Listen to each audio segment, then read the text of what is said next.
20 over உலகக்கோப்பை cricket போட்டிக்கான இந்திய அணி இன்னும் இறுதி செய்யப்படவில்லை என கேப்டன் ரோஹித் சர்மா தெரிவித்துள்ளார். 20 ஓவர் உலகக்கோப்பை கிரிக்கெட் போட்டிகள் மேற்கிந்திய தீவுகளில் ஜூன் 1 முதல் 29 வரை நடைபெற உள்ளன.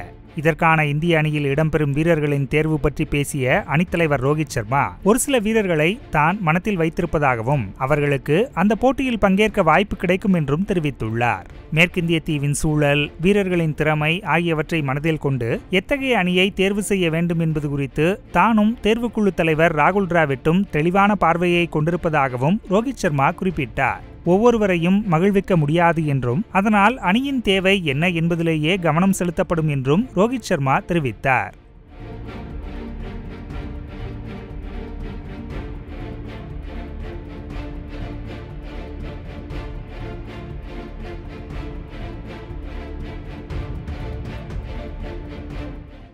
செய்திகளை உள்ளது உள்ளபடி தெரிந்து கொள்ள ரெஃப்ளெக்ட் நியூஸை சப்ஸ்கிரைப் பண்ணுங்க.